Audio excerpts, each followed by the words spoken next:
Good evening, and thank you for tuning in to the Awareness Magazine show. Tonight on the show, we have Lynne Sheridan, and for the last 25 years, Lynne has been an international transformational coach and trainer, and she is also a relationship magic maker. She also has an upcoming book titled The Birds and Bees of Joyful Monogamy, and please welcome Lynne. Thank you so much. You're welcome, Lynne. Thank you for being here with us. I'm very grateful. Yeah, thank you. Yeah, so I know when I first spoke to you, we were talking a little bit about your past, and you grew up on a Native American reservation. I did. I was a little white girl in the early 1970s, and my dad traveled for a living, so he could live anywhere. Kind of a longer story, but I ended up at age 8. He kidnapped us and moved us in with my stepmom and my father. Wow. And to the Indian reservation, and I did not know it was an American Indian reservation, and I was a little white girl, and it was pretty hard initially. I was the youngest of 8 kids, and there was a lot of discrimination, beating up, things like that.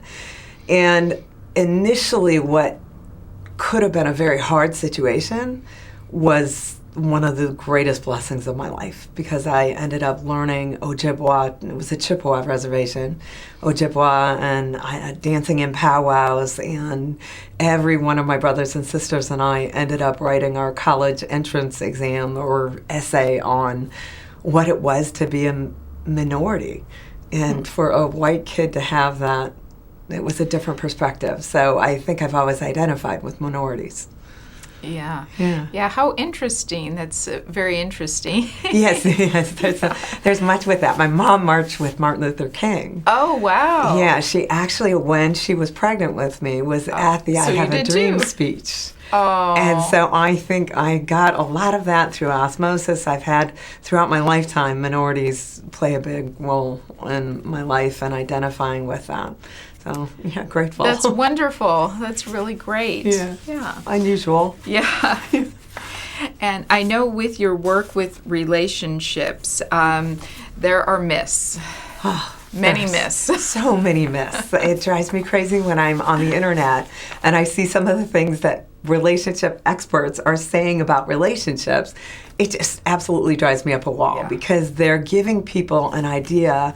If Hollywood, the way Hollywood tells it, we should come home every night and throw the dishes off the table and have mad sex on the table with each other and live happily ever after. And this is absurd. Totally. So I see some of the myths, and I work with people a lot on dating in particular. And how do I find the person that I love, and how do I know that it's real?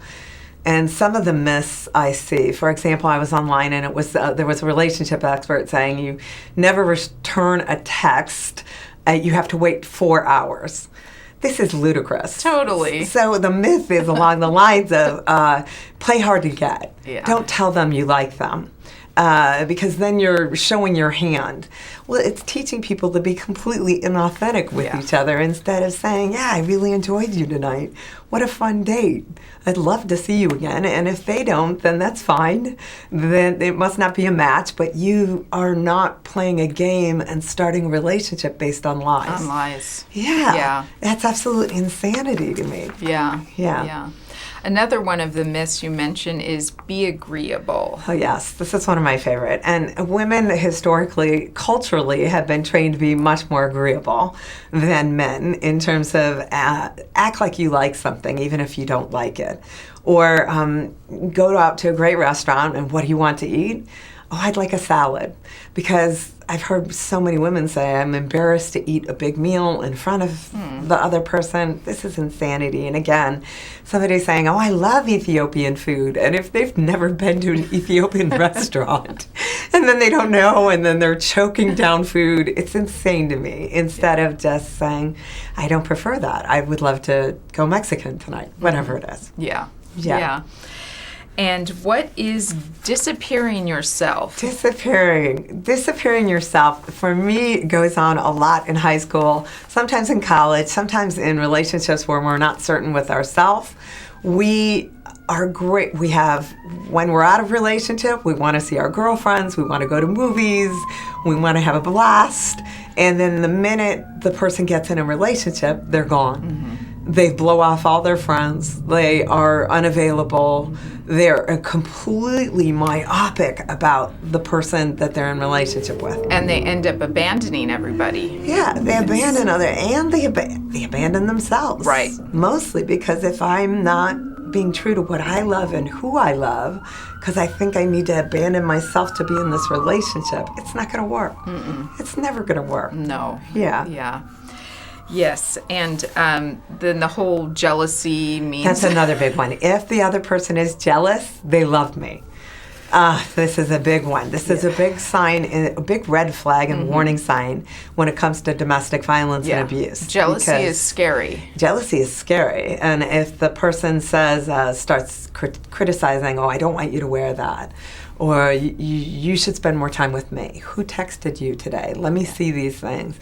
And initially, if people haven't had a lot of attention in their childhood, they feel really flattered because the person is giving the whole world revolves around them, and they want to quickly move in with each other, and they're in love immediately. And this can be intoxicating and incredibly dangerous. Yeah. Mm-hmm. So, jealousy doesn't work. Another one is you complete me. Mm-hmm. We live in a culture where we see messages through movies all the time. The movie, oh, you complete me. And everybody says, oh, that's so romantic.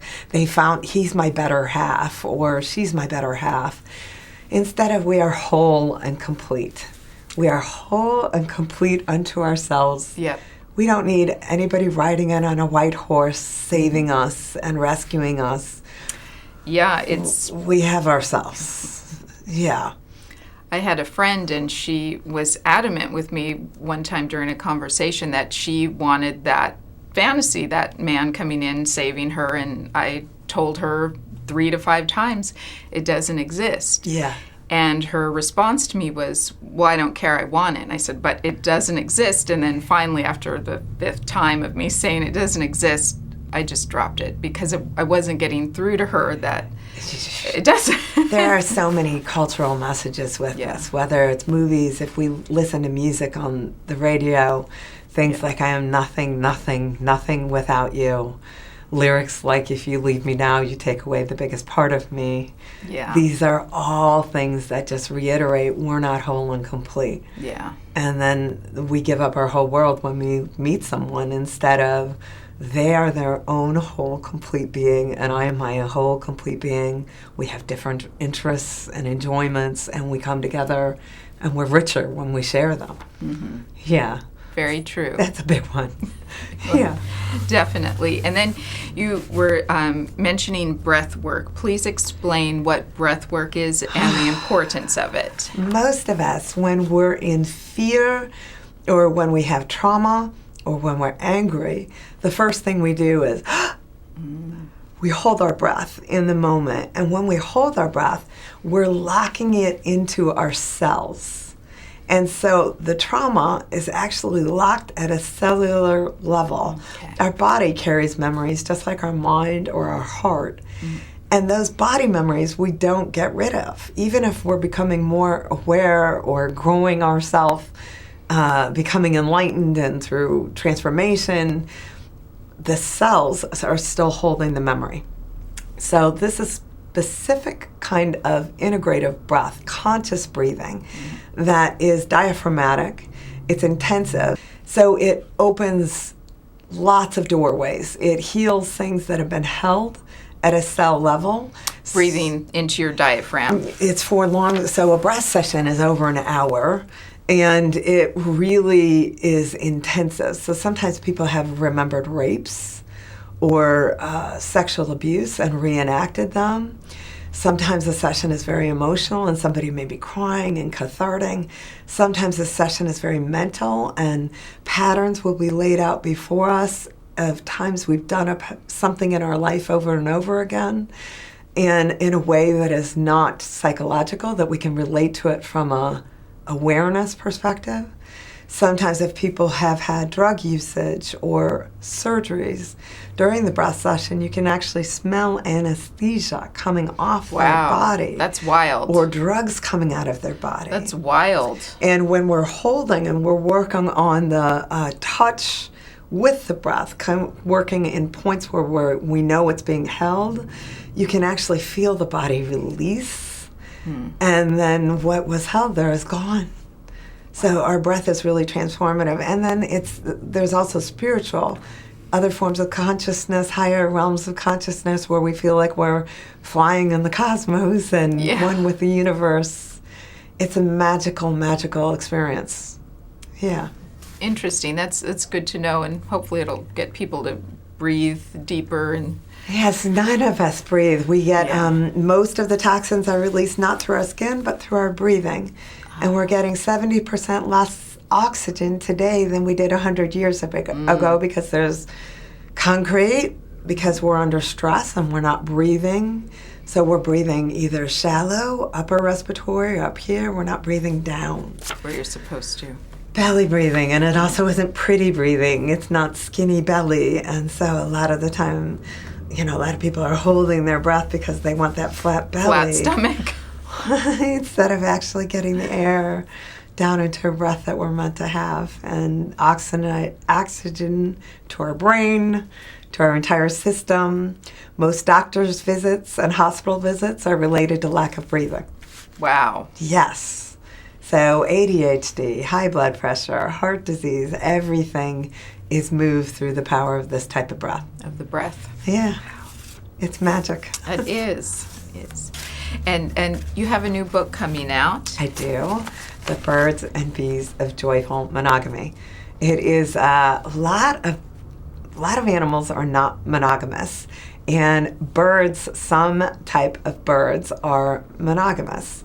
And so what I did is I'm researching different types of birds, what they share in their partnership that we can learn from the birds and apply to our own partnership. It sounds heady.